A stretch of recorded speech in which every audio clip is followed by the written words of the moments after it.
Can lick my own pussy like a cat.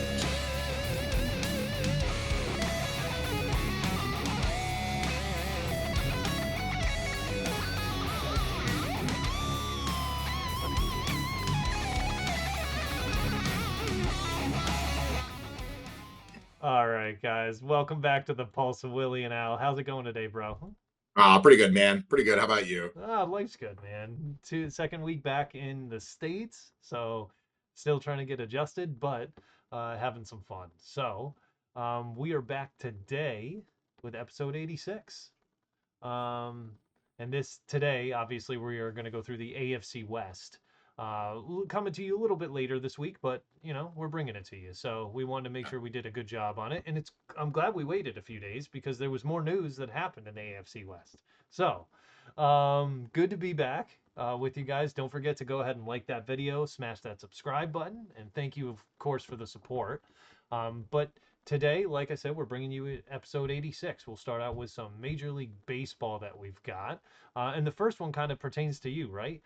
The Philly get their win a couple nights ago on a catcher interference against your Red Sox. So you guys still trying to cheat. Can't figure it out and still trying to get it done. So just wanted your thoughts on that because it's kind of a rare occurrence that happens. Not ultra it's rare, but it is fairly it's rare. funny. It's the second time in 2 weeks I've seen the interference call with the Red Sox. Hmm. So when I went to the game at Fenway a couple of weeks ago, the game right before the All-Star break, they scored their first run of the game on interference. Because there was a throw. I think it was like the catcher was like trying to throw to third, and like the third baseman clearly was in the baseline trying to impede the runner, and which is the right call. Yeah. And so they awarded the run to the Red Sox, and that's unfortunately too in this instance it was the right call. Yeah. Like, It stinks when it is too. yeah, you hate to see it. I think the thing that like bothers me is we easily could have swept this series. Uh-huh. That's like the really frustrating part is like we hung with a team that is a prohibitive World Series favorite. Yeah. Like, and we hung with them. Like, we took the last game of the series, which is cool. Um, yeah, I'm actually like I know we lost 2 or 3, and I know that is what that is, but we were hanging around in all 3 games, and like That feels good. so I'll take it. Yeah. We have a big series tonight, starting tonight against the Dodgers. Um, yeah, I don't know what's going to happen. I really would love to take 2 or 3 from the Dodgers. I don't know if that's possible, but I their bullpen is such garbage. I mean, kind of along with ours. So who knows? Well, Who that's knows? part of the second half gauntlet that you're referring to. Yeah, So, and we did like we lost 2 or 3 from the Cubs, like which wasn't like great, that but doesn't we feel hung good. around again that series too. So like Hmm. I know we've won 6 of 10, but like I still feel like we can contend for a wild card spot. I Yeah, really do. yeah. So Which speaking of which, now every division, if we did this a few days ago, it might have been different, but every division now, except the NL East, has a 60 game winner, which is quite impressive. The Brewers, I know you guys kind of stole the story, the headlines at the beginning, before the All Star break with the 10 game winning streak, but the Brewers were cooking up one of their own and had quite an impressive streak up until 2 days ago, yeah, going. Brewers are winners of 9 of 10 right now. That's Yeah, pretty. very playing very good baseball, for sure. So big things to come from them. And like you kind of mentioned a couple times the last few weeks, them and the Cubs are going to present an interesting dynamic coming towards the end and the postseason here. Like what team is going to be the one to keep the upper hand? Yeah, So very interesting. One thing that I wanted to mention to you is that I still like find myself continually being impressed with Aaron Judge, and this time it's like I'm looking at it now. Like obviously he's a freak of a human being, but a very good power hitter. But I didn't expect him to be leading the league so handily in hits. That's not something that I imagined for him. So I just kind of I wanted to get your thoughts. I know we've mentioned it a few times, but just kind of your thoughts on how he's able to do this year and what maybe he's found this year that he didn't find in previous years. yeah. I think that he I think he's a little more patient at the plate this year, which I think is you're really starting to see with that on base percentage. And I think he just I know this sounds funny, but he's another year older and he's another year smarter. And like he's actually a really smart hitter. Hmm. For a guy his size, you would think, okay, cool. He's just a power hitter. He's going to strike out 800 times, and like he does strike out a decent amount, but like he's gotten a lot more patient at the plate, and it's showed this year. Like Hmm. he's like nobody's really talking about it yet, but like he's in contention for the Triple Crown this year. Yeah, yeah, very interesting to Like see that. Cal Raleigh is his biggest threat for the Triple Crown, at least in home runs and RBI. Like I Hmm. think batting average, I think he's going to be okay. Yeah, Um, But yeah, like but that's the he's thing. leading the No league. one's no one's batting even close to him. Yeah, he's like last I think he was like 23 points ahead in batting average. Yeah, Cal Raleigh's 2 homers ahead in home runs, and they're tied in RBI right now. yeah, So like if he can somehow pull off a triple crown season, like that hasn't happened since Mickey Mantle. yeah. That's just Yeah, wild to think about that. Oh yeah. And man. I think he did it, Mickey Mantle did it, I want to say in like 56, I think, off the Hmm. top of my head. But like, yeah, like it's just if you're going to be a Yankee that can hit for the triple crown, like even to be almost in August, and that's really impressive. I mean, we Yeah. saw Miguel Cabrera do it in 2012, and I remember all season just being fascinated by that because up to that point, that's not something I've ever seen in my lifetime. Hmm. And it's really hard to do. You have to be such a good player to do that, and you have to have such a magical season. And like I mean, that season the Tigers went to the World Series that year. Yeah. Like they got swept by the Giants, but they went to the World Series that year. And like it makes me sad that the Yankees are kind of like wasting this somehow the most special Aaron Judge season that he's had. Hmm. And Aaron Judge has hit 60 homers. So like I don't you know what I mean? Like Yeah. that's It's crazy to say eh, this is the most special season he's had, and he's not just hitting home runs. He's doing a yeah. lot more than that. Uh, it's very interesting, especially as we get to talking about home runs. I saw a clip on Barry Bonds being interviewed, and he was talking about Otani specifically and saying like what a great ball player he is and how he's able to hit home runs. But he goes that he'd never be able to do that in the time that I played.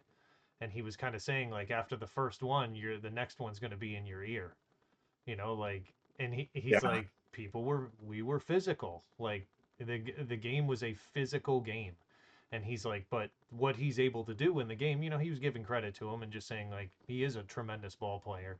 It just very interesting to kind of see the olds kind of talk about I say the olds, but the people of yesteryear talk about kind of the way the game has shifted nowadays. And you see the same thing, right, in basketball with Jordan and the way he kind of talks about the game and how it's changed. Um, but speaking of the Mariners, they seem to make the biggest splash so far in free agency. I think you would say with Naylor Gary adding. Dipoto trading for another human. Well, It's what he this does. is the interesting piece of it too. Is Jeff Passan was on getting interviewed the other day and was saying that he firmly believes the Mariners could win a World Series this year.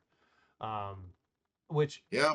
they would be my pick, and they weren't my pick, but they are playing well enough that if they get hot in the second half, and we've seen this the last couple of years, right? Teams that get very hot towards the end of the year, with Yeah. Atlanta, with the Mets, what ends up happening is they usually carry that with them into the postseason.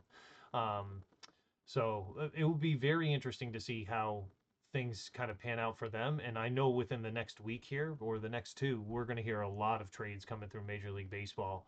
Um, but I think with Naylor too, I think that's a really good bat to add to the lineup. mhm, To you have Julio Rodriguez, you have Randy Rosarena, you have Cal Raleigh, and Josh Naylor, like say what you want about him, dude doesn't strike out. Like he has, I think he has like less than like 50 strikeouts and almost 400 plate appearances this year already. Like he's hitting, I think he's hitting like 290, like 10 or 11 home runs, about like 60 RBI. Like he's as solid of a bat as you want in that lineup. Like You know what's interesting too is like this is a team that, And he can play multiple positions too, well, which I think is that's the really, benefit, right? really key.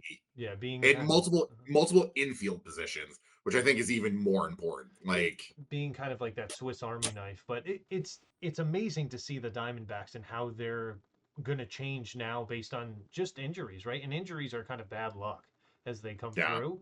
But how different this team is going to be because of the injuries they had, and now they could be trading away some of their best players.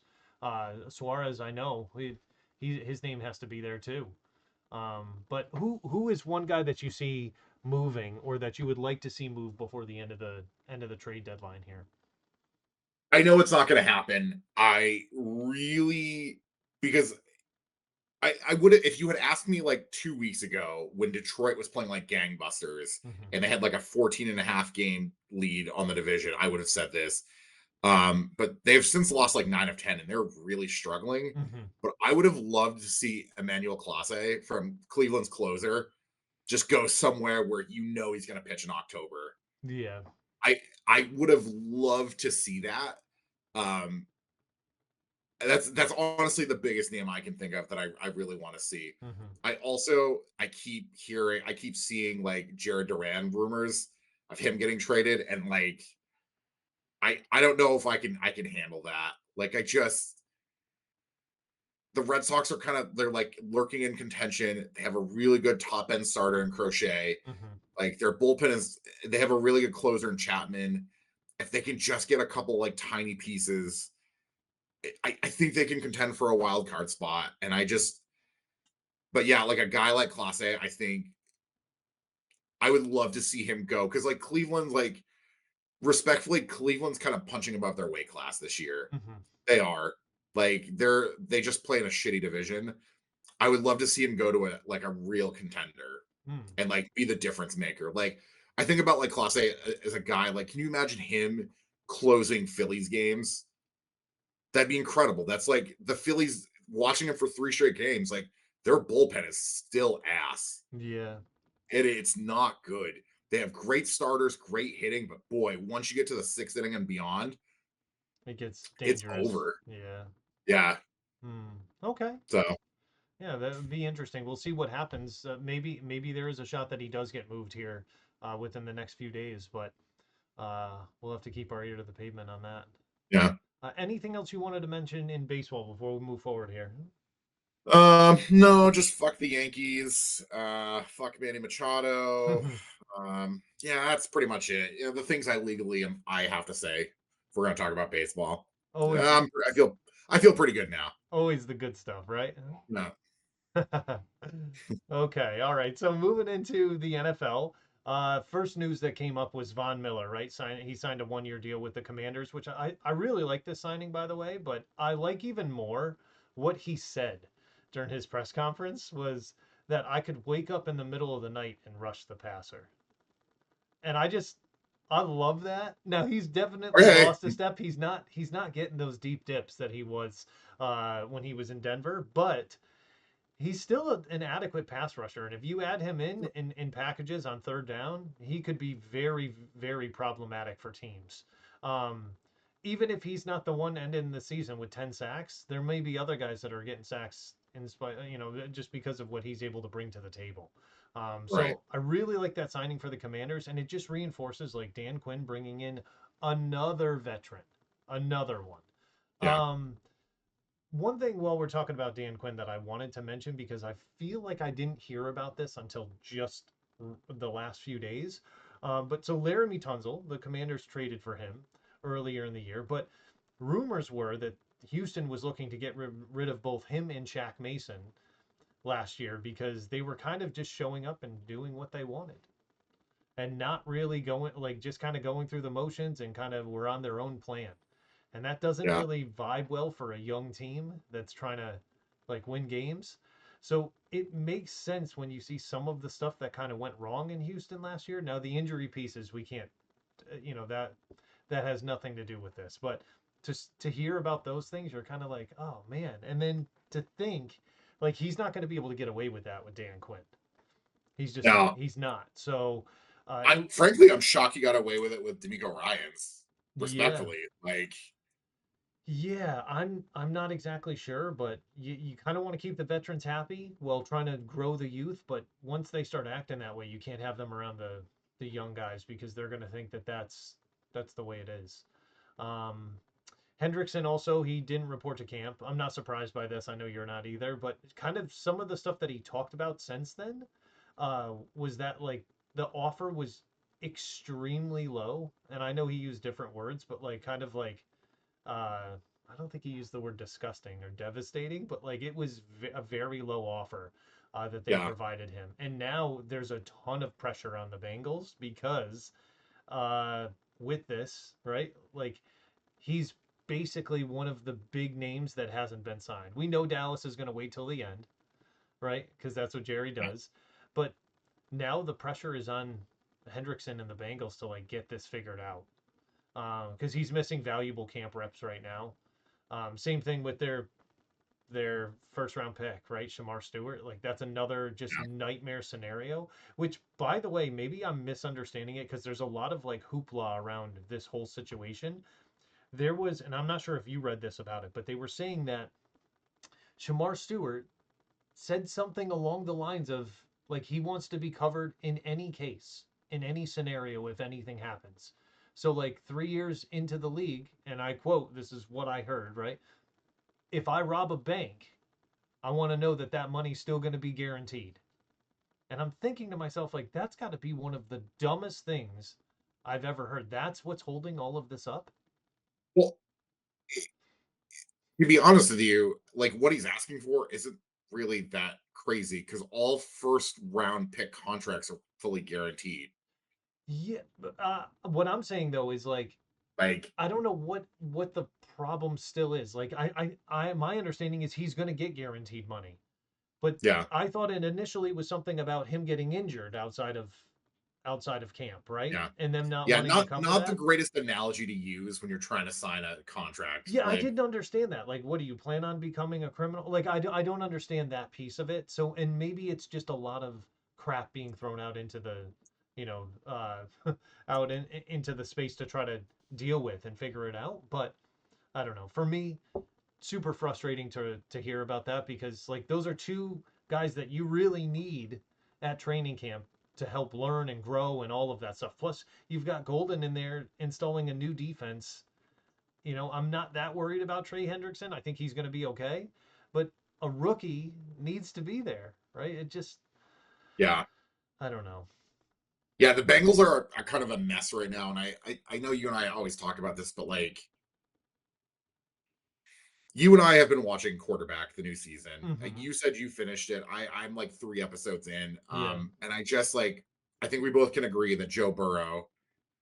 We both love Joe Burrow. Oh, he's my We spirit do, animal. Yeah. and we just like this season of quarterback. Joe Burrow is what Kirk Cousins was to the first season of quarterback. He's just the MVP. It's not even close. Like, but like what they're doing and by like not just pay the guys. Like, why are we cheaping out?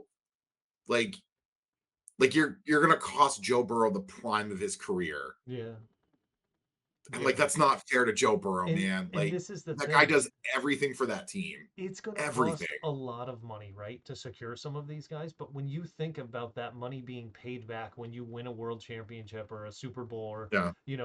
like it just it makes a big difference. Like I guarantee you get paid back tenfold with that, right? Like the money they make every year, we know that the owners are getting richer and richer every year. TV rights deals are more, right? Like all of this is more money for them. The beers don't cost $5 anymore. It's 14.50 for an 8 ounce beer, right? Like 8 ounce Yeah. craft beer. Like, come on, don't tell me they're not making money. It just, I don't know, super frustrating to see. But hopefully they can get that stuff figured out because we just want to get back to watching. We don't want the drama stuff. We just want to be able to know more about football. How does this guy look on the field? What's he going to bring to the defense? All of this stuff. We want to see that stuff. Um, For the record, I'm all for Hendrickson holding out. Like the dude has been a that dude is a stud. yeah, He's a stud. I don't blame him that he wants to get paid like dudes like Chris Jones. I want him to I get don't paid. I just don't want blame him to him. hold out. I don't like that piece of it. But I understand that's like the leverage. right? That's the built-in Yeah. leverage. And there's always a guy every year, one big name guy that holds out sometimes into the season, right? Like last year it was Jamar Chase, Chris Jones. They got that stuff figured out, right? Jones sat out that first game, but was You that got, last and then year? they Yeah, were like, yeah, yeah. That was last yeah, year. Kansas City was like, oh shit, we actually need this Oh yeah, guy. we kind of need this guy. Shit, We my could have won bad. that game, right? Yeah. I don't know. Anyhow, well, they won the Super Bowl anyway, so they got to figure it out. But your guy, right, Stephon Diggs, your guy, Yeah. he was cleared to practice. So big news for your Pats, really big. It Yeah. seems like he's actually ahead of schedule, which is kind of good. Um, Turns out that pink cocaine will do that for you, man. turns out to get fast recovery time, right? That's Um, right, baby. yeah, so that's going to be exciting to see that training camp battle that you're going to have with some of the rookies that came in and some of the guys from last year as well. And I think you're also going to see some guys get cut from the previous regime that weren't Yeah. cutting it at the wide receiver position. I think the thing that I want from Diggs, and the thing that like worries me is like the wide receiver room is it's a young group. It's a really young group, Hmm.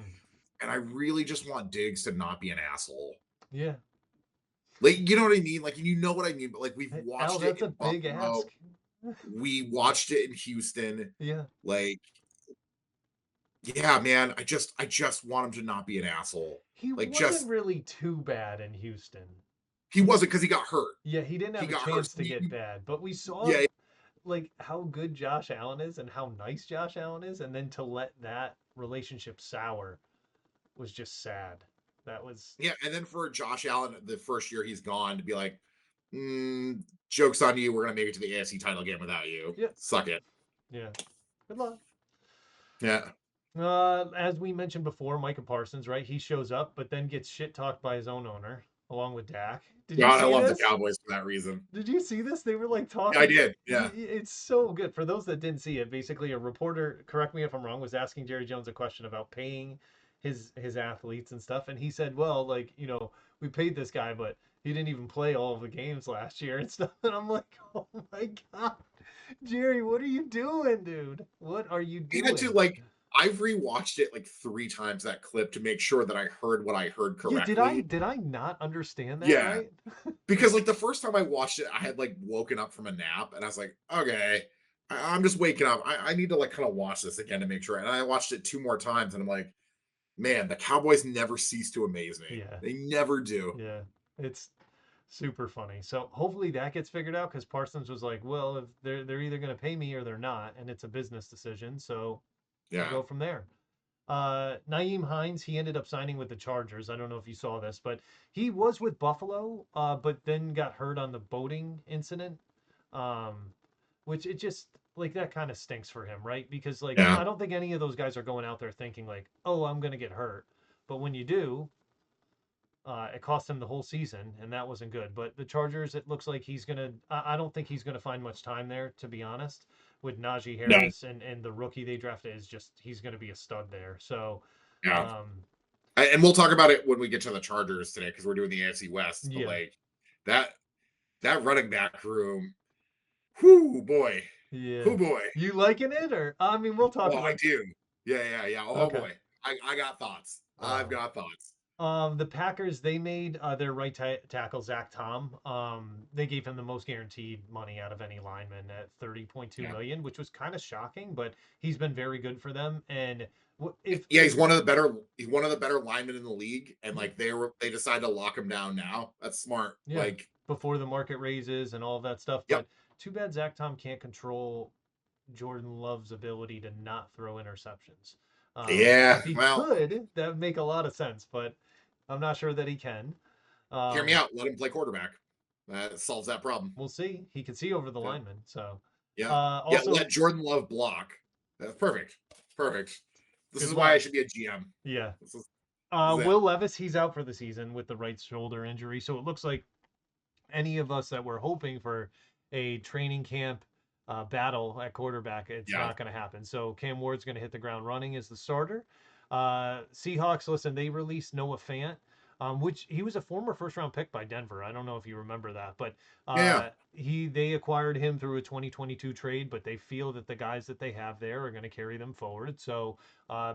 there's a former first round talent that's out there for someone that might need one.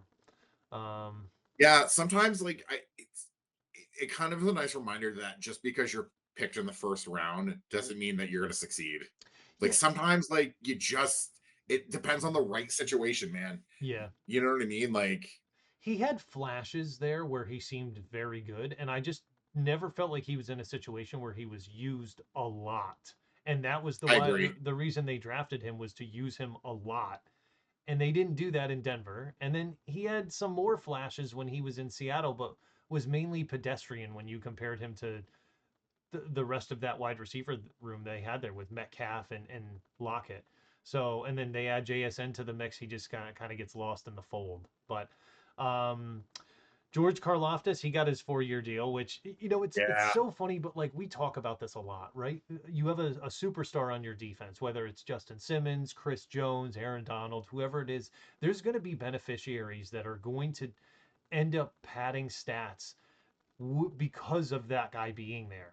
And he is someone that definitely benefits from Chris Jones being there, and he's made the most of his opportunities.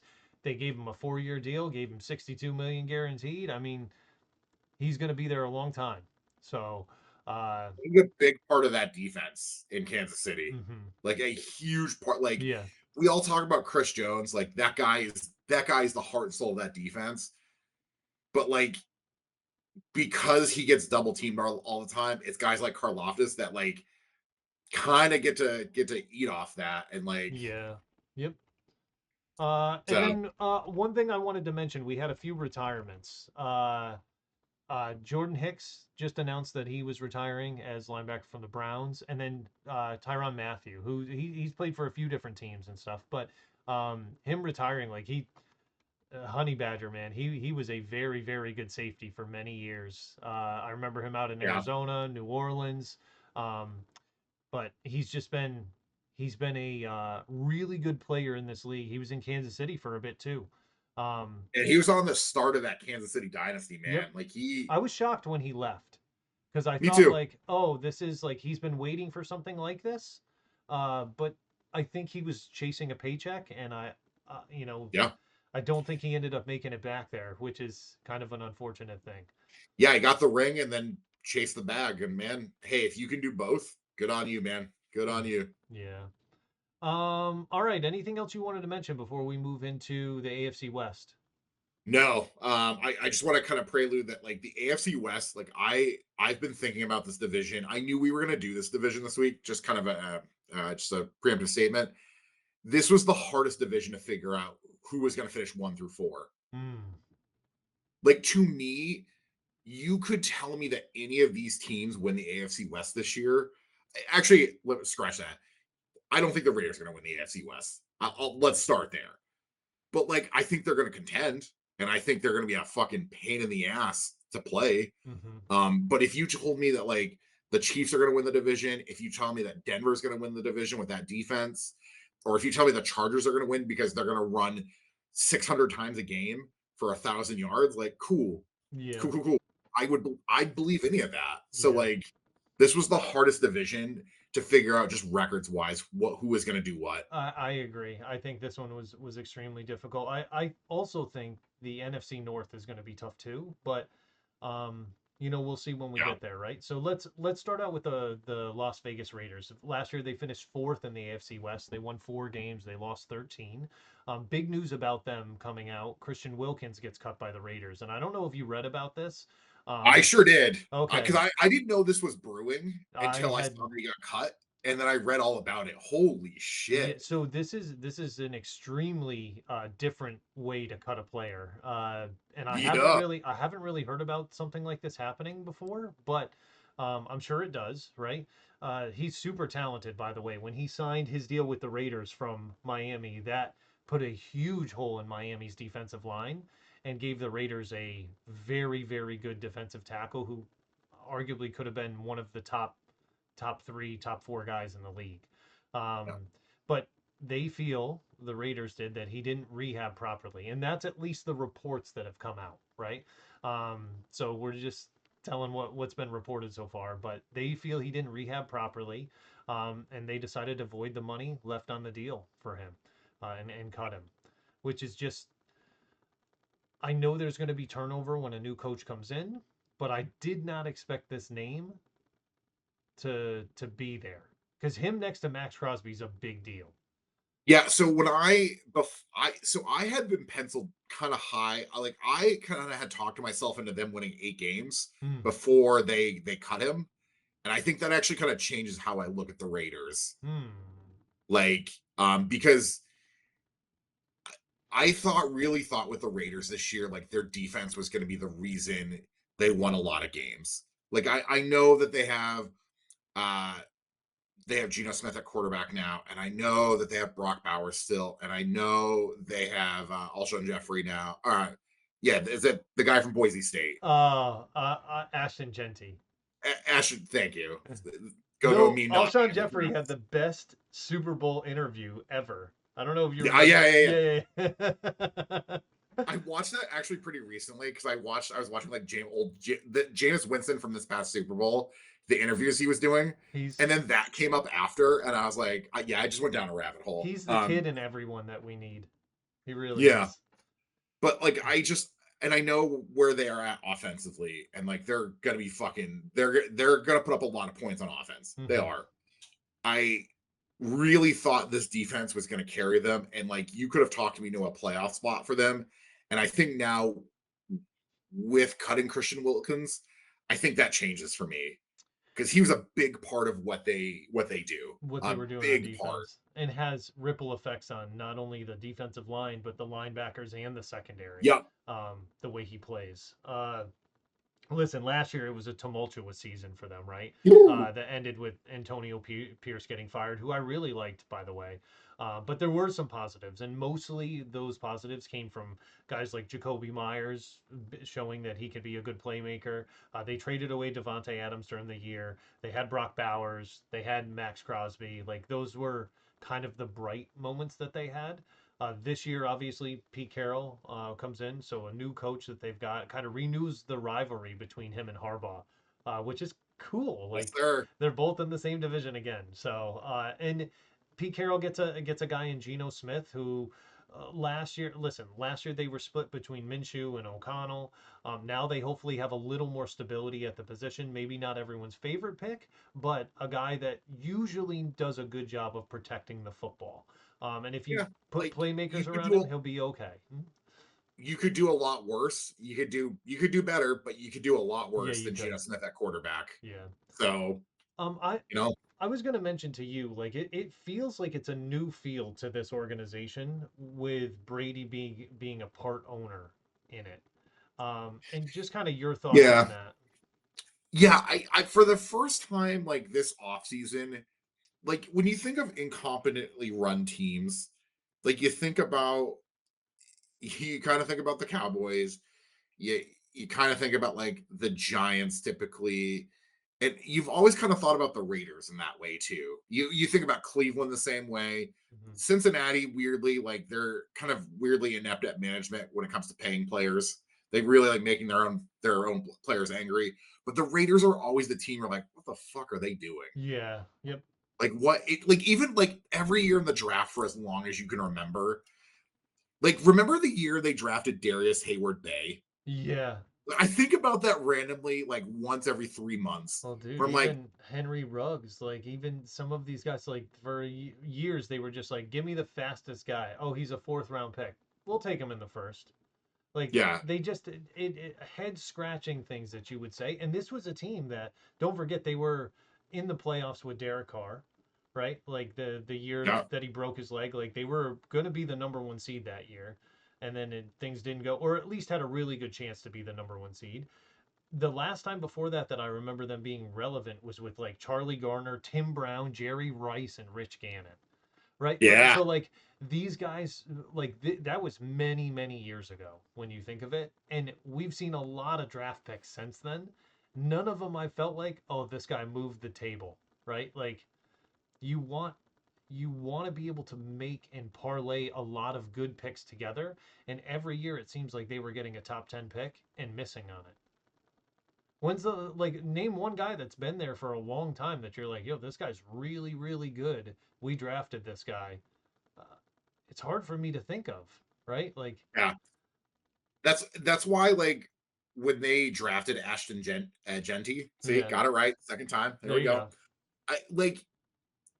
I feel like a lot of times, like, you were like, boy, a running back in the top 10, yikes. But like, if they were gonna draft somebody like this guy, this kid's a workhorse. Yeah, Like the dude is just like you watch him run. I don't know, like I know with the time difference in Turkey, like I assume that you don't get to watch a lot of college football. I I fun fact about me, I watch probably 8 hours of college football on Saturdays. I get real jazzed for it. And I don't have a team. I just like to watch all the good games and like just yeah, call it a day. yeah, And I watched a lot of Boise State last year. Uh, Let me tell you, dude, the guy just you can try to tackle him, and then what happens is like it grown ass men just running straight into him, and then they just go flying backwards. yeah, yeah. He's very well put together, and Yeah, he's perfect for this system too. He really yeah. is. Um, I will say I think the thing that I know the only other free agency signing I want to talk about, they got Devin White, and I think that dude can still play. yeah. I think he's just like I don't know what happened to him the last few years, but like I remember that dude in the Super Bowl. That dude was a menace. A Yeah. menace. He has fallen off, but hopefully coming there will be a little bit of return to productivity for him. The one for me that really made a big difference in terms of signing, like they brought in Alex Kappa, who I don't think is spectacular by any means, but he has familiarity with Spytech as the GM from their time when they were in Tampa Bay. So I think that's going to be a nice addition, a guy that's a veteran to the line that they can add. But I don't know, man. I feel like they did a better job this year of working through the draft, right? They get Genty, then they come back, they get Jack Besh out of TCU, which is, I think of him kind of, mm, in my opinion, I think of him a little bit different uh, of a player, right? Like a very good receiver, similar to McConkey in Los Angeles. And I think Yeah. he's going to be very, very good for them. I really do. I think it's just going to take some time for him to get into the lineup. But they really built on the offensive and defensive lines with their middle round picks. And I think that's going to help them. But like you said, let's be realistic here. Is this team going to win 10 games and win the division? I don't think so. My biggest gripe with him is this like I know they have Jacoby Myers and I know they have Brock Bowers, but like just from a wide receiver standpoint, like besides Jacoby Myers, who else on the outside is gonna like and I guess like because Brock Bowers lined up a lot outside Yeah, last year. yeah, yeah. Yep. Like so I guess like if you're just gonna roll those two out there, like you gotta double cover one of them, I suppose. Like one of them should be single covered. Sure, I get that, but like there are smart teams in this league that can take out both those guys, and then it becomes a who you throw into on 3rd and 8. You know, Well, so like it's a little different too. Like so last year they had Devontae, but they traded him, right? So then you only yeah, have Jacoby Myers outside and you got Brock Bowers. And if you bring in like before we kind of knew what Brock Bowers was last year, or at least the numbers he yeah, put together, like looking at that team on paper, you're like, okay, there's Devontae there, but if you put a running back in the backfield, like is it enough that they're gonna be able to take not stack the box, right? yeah, And you didn't really feel that way, but now have knowing how Bowers is, right? Knowing how good Jacoby Myers is, and then you bring in Genty, like it's gonna be very difficult for them to stack the box, right? Geno Smith is yeah. smart enough You to, have to kind of play them honest. yeah, You have to, much yeah. more Like than that's before. And their yep, schedule, listen, it bodes well for them this year. The way like you talk about teams playing them honest, like they have a tough stretch, but basically the toughest stretch I see for them is at the end of November. They go at Chargers, home to Denver, at Philly, at Houston, and that's going to that's be a brutal yeah, 4 game yeah, stretch. that's a brutal when you think of it. That's four like a month, right? 4 weeks at that point. It's very difficult. It could be tough for them, but we should know who this team is by then. Yeah, We should have an idea. When it comes to them finishing this year, how do you think? Because you said you moved them down from 8 games. I did, and then you just talked about how like they're gonna have to play them honest, like they can't stack the box anymore. Yeah, fuck it. I'm gonna say it. They're gonna finish 8-9. I think you talked me back into there. I forget two things. I think there's gonna be the coach bump with Pete Carroll because I Yes. think this is the first time they've had a real head coach in there in a long time. Uh-huh. And Pete Carroll gets the most out of guys. He really does. He He really does. does. He really does. And I think that's worth a couple wins alone. And I think just having a competent quarterback and respectfully, like Max Crosby is going to just it doesn't matter how many dudes you put in front of Max Crosby.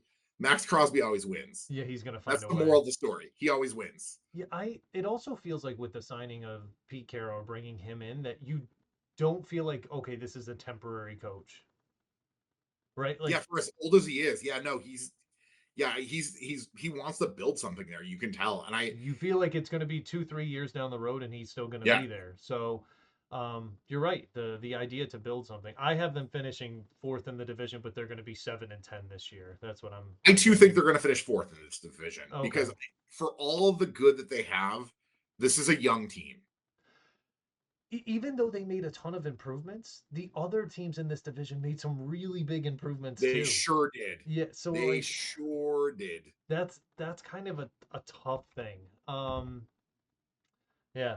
All right. So we'll move into Denver, right? So we got the Broncos. They finished third in the division last year at 10-7. They lost in the wild card round to Buffalo, 31-7. I would say it was a surprisingly successful year under Sean Payton, but he really same thing with Pete Carroll. He got a lot out of the players, right? And I mean, as you look through the growth that we saw of this team, was very impressive. It had a very promising young rookie, quarterback in Bo Nix, but they also had the Defensive Player of the Year in Patrick Surtain, who really showcased what it's like to be a Defensive Player of the Year.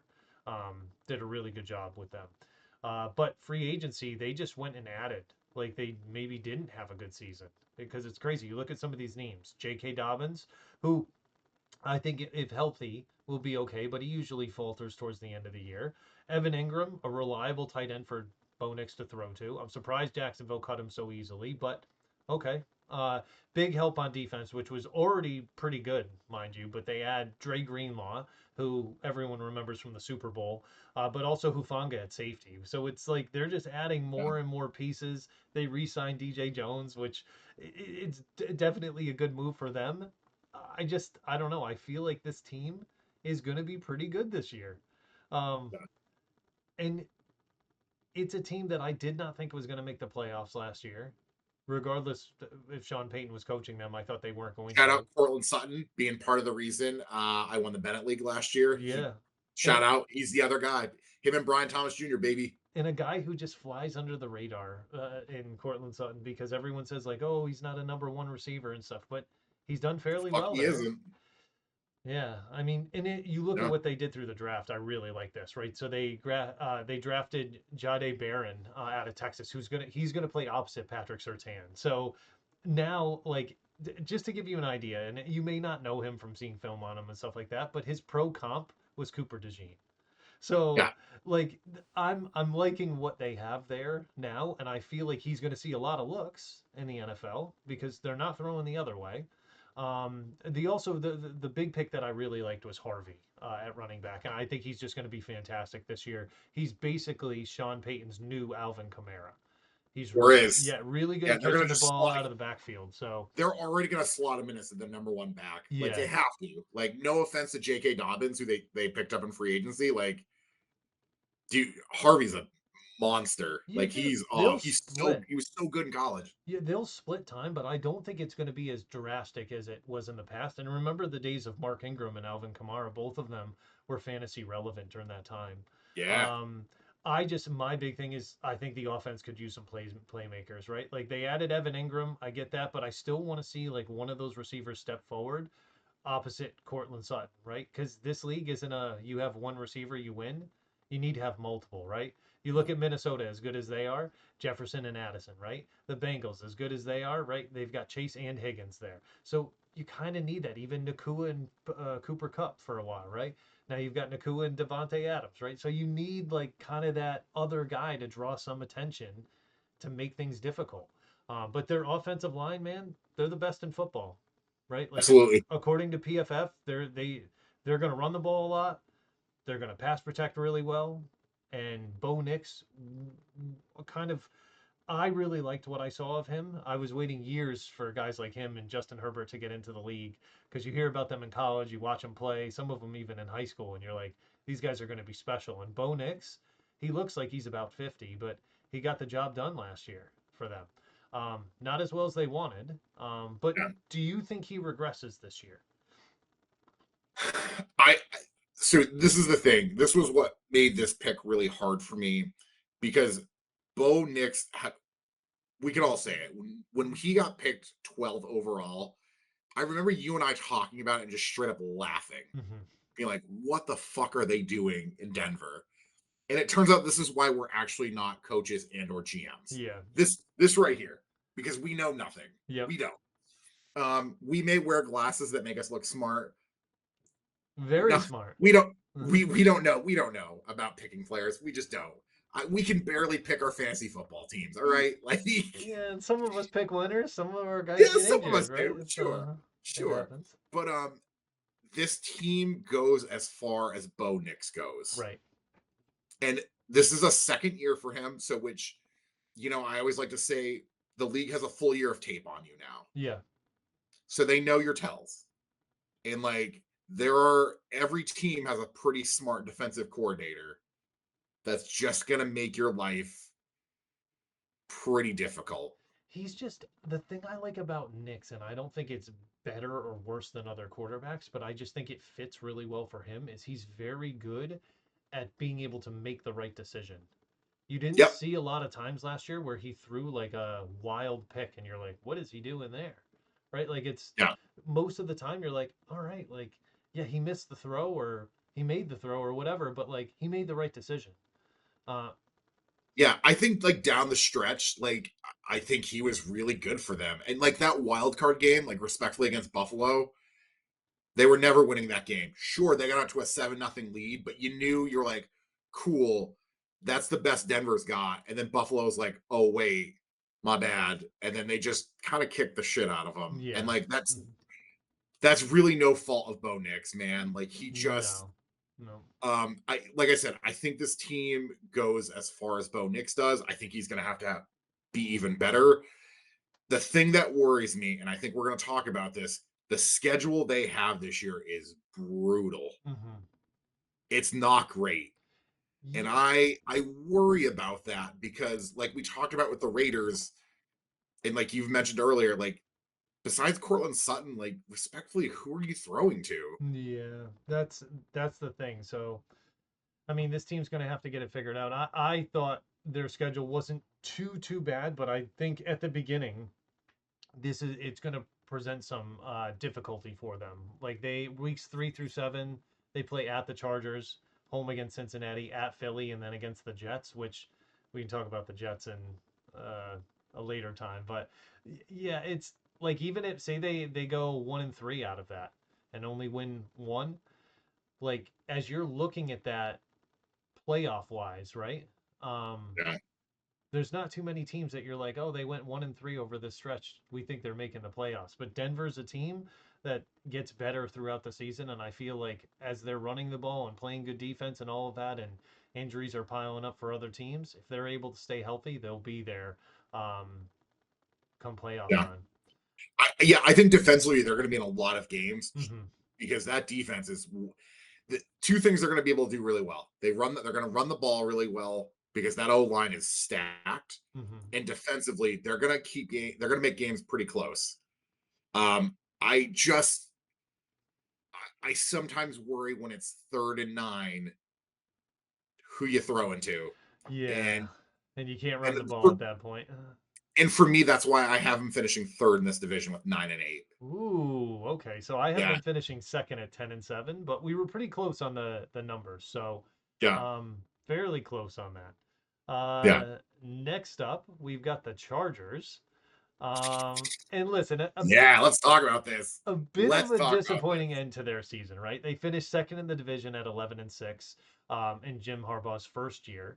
They Mhm. lost in the wild card round to Houston and got really dismantled, right? Like 32-12 they lost. I think, what was it? Herbert threw 4 picks in that game. Like, it was just, Yeah, he got rocked in it that was, game because we all thought that the Chargers were going to win that game. yeah. Like, I Yep. remember talking about it with you, and we were both like, "Yeah, no, the Chargers are going to roll over Houston," and then we were like, Didn't, "Oh, didn't happen. oh, okay, my bad." Like, They reloaded a bit after that and made some adjustments to their team and stuff. But let's be serious. Like, this team at the beginning of the Jim Harbaugh era, they draft Joe Alt, who was a great pick for them, but they put yeah, him opposite Rashawn Slater, which is providing them arguably two of the best tackles in the league, right? yeah, So, you don't have to worry about the tackles for another 10 years. Like, you're good. right. Like, that's Which is super helpful. Through free agency, they added a couple guys. Tyler Conklin, who's been kind of like a tight end veteran around the league, which is, it's good to get a reliable, proven veteran in there, which he'll definitely do for you. Andre James, this guy was the guy that was beat out by the rookie from Vegas last year, Powers Johnson. But you know, they're going to bring him in, and he's going to be an upgrade at that position for them. And then the signing that I liked. Was Mekhi Becton. And I wasn't always a Mekhi Becton fan when he was with the Jets, but recently, I think after some of the stuff that I saw of the Super Bowl coverage, I began to like him more because he was able to win a Super Bowl with Philly, being part of that offensive line. And um, it just, you could see that this was a guy who really appreciated being in the moment last year and winning the Super Bowl. Now, any guy's going to love winning the Super Bowl, right? But like, you could yeah. tell that a lot of work had gone into that, and he was very appreciative that that was the result. What he's going to bring to this line is a big man who throws people around. And I think it's going to help Jim Harbaugh facilitate his vision even more with being able to run the ball. Um, you know, they got a new running back room now with Omario Hampton, and they've also got Najee Harris coming out Yeah. there, even with the fireworks incident and stuff. Mike Williams, he was back for a minute, then he's like, "No, nah, I'm done." He retired. Yeah. But he dealt with a lot of injuries during his career, so like we wish him the best going forward. But a lot of depth signings that they had, and Yeah. that's very typical the second year that you see of a new coach.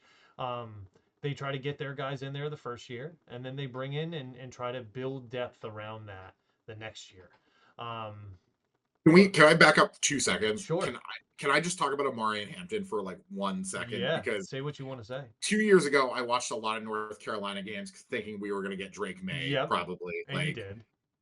and he was the running back for them. And this man is six.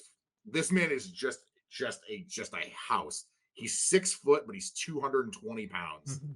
Like, the dude, like, he just bounces off of dudes. And like, to think that he's gonna run behind tackles like Alton Slater, like, my God, I cannot wait to watch that. Yeah. I cannot wait to watch it. And I think with Najee Harris being out right now with the fireworks incident, I think by the time the season's done, he's gonna get the majority of the carries. Yeah, I think Hampton will. I think both of them, and all reports are that Harris is going to be fine. That it was just nothing, not a huge deal, but it was big enough that yeah, he shouldn't have done it, right? They're being kind of cagey about it. And Really now? yeah, like I just feel like, you had a firework, you took fireworks to the eye. It could be I'm bad. not a doctor, but that just seems like that's a big issue. Yeah. I'm excited to see Hampton too. Like, he's one of my targets in fantasy this year. He looks awesome. He's in a perfect system for him, where even if they decide to keep him like 16 to 20 Yeah, touches a game, you have a guy that's going to get you a lot of yeah. yardage and put up some points for you. Um, Yeah, I'll draft them and I'll let you know how it works out for me. I'll sounds let you good. know. Okay. Yeah, Yeah, yeah. pick Okay. him one overall. It could be the right pick, right? Whoa, whoa, whoa, whoa, whoa, Yeah. whoa, whoa. They also added Trey Harris through the draft out of Ole Miss, and I think this is kind of Sure did. a nice pick because they're going to take McConkey and put him into the slot where he belongs and thrives. But he was one of the most pleasant surprises last year, McConkey was. And just like you have tons of people cheering for him at the end of the year because he's just an awesome guy to watch. Really is. The schedule this year, listen, they start off at home against the Chiefs, and then it's a fairly easy stretch that they have until the last 5 weeks of the season. Listen to these last 5 weeks. They play home against Philly, at Mm. Kansas City, at Dallas, home against Houston, and at Denver. Yeah. So I hope they aren't 5 games out, because if they need to get 5 wins at the end of the year, I think it's going to be really, really tough for them. Um, Well, I can see them going 3-2 or 4-1 that stretch. yeah, I Like I wouldn't. think they could easily beat Dallas, Houston, and Denver. Ooh, I don't know about easily, but I think Dallas easily, respectfully. Like I think I don't Dallas is know. going to be better than people think. But Oh, okay, all right. I mean, we're going to Um, talk about them next week. But I think it's funny. Like, if Dak's healthy, sure. like, it kind of hinges on that. And you could say that with any quarterback, right? If, like, And that's kind of the thing with the Chargers too is Herbert. Like I think you and I can say this. Like the dude's a bit injury prone. yeah, but the one thing I will say about him is he actually plays through injuries. I actually would to knock him for that because like somebody needs to tell him like, hey man, like you're very clearly not effective when you're hurt. Yeah. Like Jesus, like it's just fuck. It's hard to watch sometimes, and like they do have Taylor Heineke as their backup, which I think you can get by for a game or two. And then the ever loving Trey Lance. So I um, forgot he was out I there. Yeah. I think they're going to win 11 games this year. I think they're going to go 11-6, Hmm. and I Okay. think they're going to be sniffing around that division till the very end. Hmm. I have them finishing third in the division at 9-8 this year. I Yeah, think they may encounter some difficulty, but we'll see. Hopefully, it. Listen, if they're sitting at uh, 8 wins going into week 14 or 15, then I'll be like, all right, now I can see where I was right. But yeah. here it's going to be kind of tough. Well, Um, I think what they're going to do, I really think they're going to, if especially if Najee Harris can come back and come back healthy, mhm. I think they're just going to run like you kind of saw the makings of this last year. They just didn't have a good second running back to do this with, Mhm. but they just ran the ball down teams' throats a lot. Yeah, they did. And now you're telling me there's a two-headed monster to do that with? Yeah, Okay. Like could be I interesting for that means them. that limits what Herbert has to do so he can stay healthy. Like I'm here for it, man. I really think this team's going to do big things this year. Yeah, I still think they need more playmakers, man. Quentin Johnston just doesn't do it for me. Maybe Harris is going to be the guy that steps up and takes his role, but we're going to have to see. Ray Harrison College at Ole Miss was man. He played in the SEC, man, and let me tell you, dude can ball. Hmm. Like so, Um, yeah, I mean, we're gonna have to see, right? Hopefully, yeah. hopefully he does. All right, the last one we've got Kansas City. Listen, they won the division last year with a record of 15-2, which is crazy because it feels like they lost many more games than that, but many were just close Yeah, wins, right? But they lost to the in the Super Bowl to the Eagles. They got pretty beat up and exposed in that. But they sure did. there's been a lot of talk this year about, can they bounce back? Will they bounce back? Has their reign in the division ended? Just kind of some of your thoughts on that. Do you think it's come time? Here's the thing. Remember when we did the Buffalo preview and I was like, Josh Allen gives you 11 wins just like that Hmm. every year. Just pencil it in. And then like you kind of can like just figure out like where to go from there. Yeah, That's Patrick Mahomes, man. Just yeah. pencil it in for at least 11 wins. And I think because you have Andy Reid, I think you can bump that up another win as well. Hmm. Andy Reid's going to coach.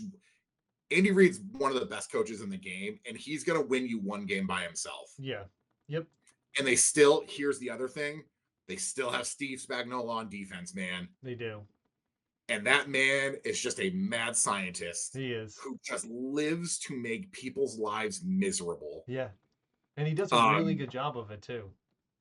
yeah.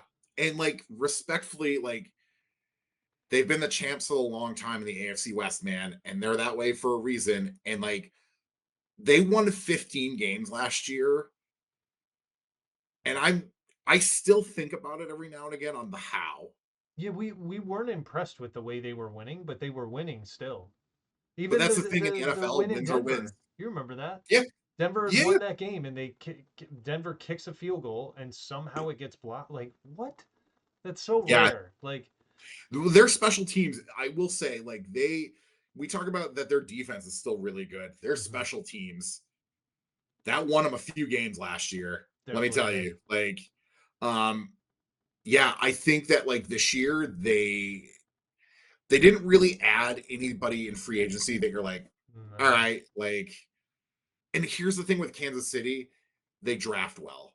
And that's what keeps this train going with them. Hmm. And as long as Veach is still the GM making those picks, and as long as Andy Reid's still coaching that team, Wasn't Veach I'm, part I'm of the gonna. Patriot organization for a bit? I think he might have been, Yeah, some of those or at early least Super Bowls, I think. yeah. And I think that as long as you can keep doing that, you can take chances on guys because you have enough of a system and you have enough data that tells you, oh, this usually works itself out. Hmm. This is why the Eagles keep doing this. Yeah. It's the same thing. They keep retooling in the draft and they let guys go. And if you can just keep retooling in the draft and keeping these guys on pretty cheap contracts, when one of the really good draft picks pans out that way, you can afford to pay them. Hmm. And that's what Kansas City's kind of done too. Yeah. We talk about Karlaftis, at the beginning of this, they're able to pay him because they keep hitting on these draft picks. Yeah. The only thing that I think they'd have trouble hitting on recently were some of the offensive lineman picks that they had, but they just re-signed Trey Smith, right? Made him the highest paid Yeah. guard in the league. Needed to happen, right? And then to their credit, they did exactly what they needed to do in the draft. Knew they needed help at offensive tackle. They went out and got it. Josh Simmons out of Ohio State, and there's a good chance he finds his way into the starting rotation. They also hit on some other key positions that kind of built out their roster, but this is something that I think we've talked about before. Is when you start adding draft picks into your already good roster, like they've got a top 5 roster in the NFL in terms of talent. There's not a lot of room for those guys to go.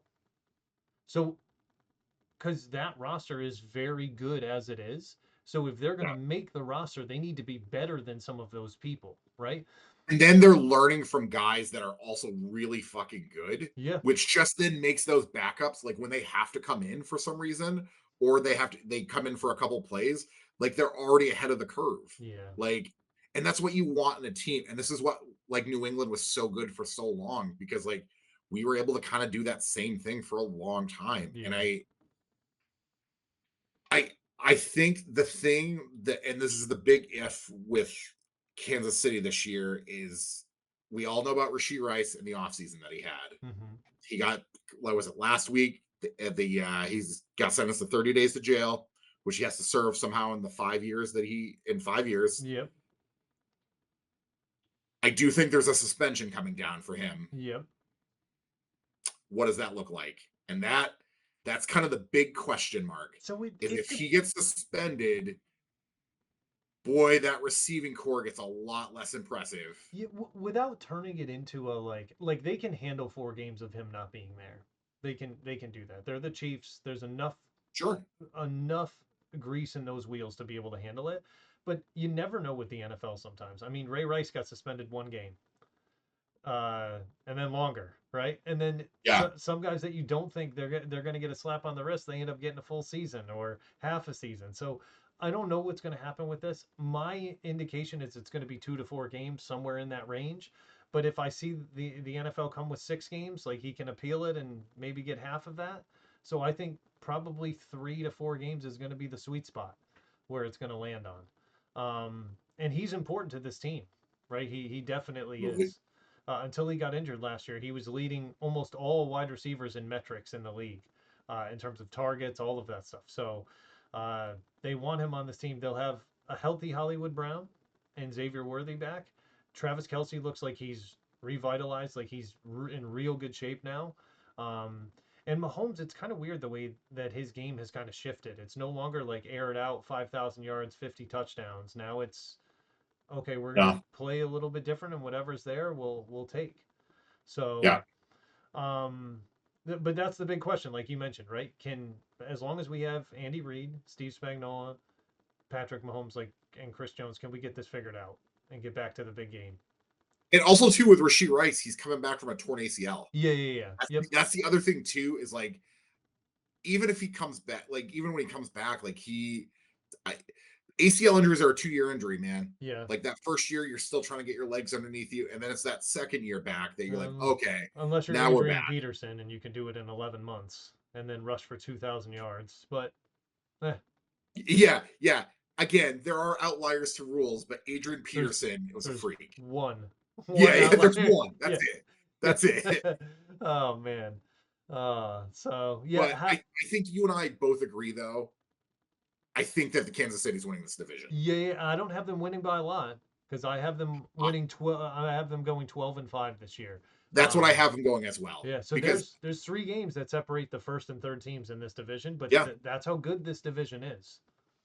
yeah, I think Mahomes gets you 11, and then I Mhm. think Andy Reid will get one game by himself and/or the special defense and special teams. Mhm.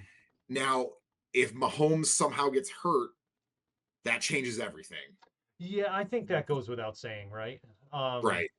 it definitely does. But yeah, it's going to be a great season, especially watching this division. Um, Now that we've like gone through the entire AFC, like gun to your head, who like okay, it's the middle of January and we're talking about the AFC title game. Who's playing in it? this is assuming that all contract disputes get figured out. Um, Oh, I see where you're going with this already. yeah, Okay. Love this for uh, you. I I love this for you. I think this year we're not going to see the Bills in the title game, and I don't think we're going to see the Chiefs there either. I think this year we're going to end up seeing Baltimore and Cincinnati in the title game. I think I'm going to agree with you. I don't think we're going to see the Chiefs in the title game. Hmm. I don't think so. Baltimore and Buffalo have this weird team of destiny feel to them this year, and it's sad that they both play in the same conference. Yeah, you think both of And them I will think for meet them, again? I think they're going to be in the AFC title game this year. Mm. I And I just think one of them is going to have to get past Kansas City. see this is the crazy thing about the playoffs now is when we were growing up, it was like, oh yeah, who's going to have to go against Manning? Who's going to have to go against Rogers or like Brady. Brady, right? Um, Yeah. now it's each team that's in the playoffs has a pretty good quarterback. That's so like it's not there's no Yeah. gimme games that are easy. And I think the AFC, like this was kind of the case last year too. The AFC was a minefield in the Yeah, playoffs. yeah, it was. Like the fact that Kansas City came out of that, I was impressive Yeah. because like that was a dog fight that they had to go through like to get out of there. So Hmm. like, and I think the AFC is gonna be more of the same this year. Yeah, and don't I think you're gonna see a lot of double-digit win teams because there's a lot of really good teams in the AFC this year. Yeah, don't Like, forget that Kansas City and Denver froze out Cincinnati from getting into the playoffs in the last week of the season. sure did, So, sure did. with a smile on their face. So, Yeah, we will see what happens going forward. But yeah, it's going to be interesting to see. And then we'll start next week with the NFC East, uh, which I know is your favorite that we'll go into. yeah, They're really good. Yeah, so we'll give you the NFC East next week. yeah. Uh, all right. Anything else you wanted to mention before we wrap up here?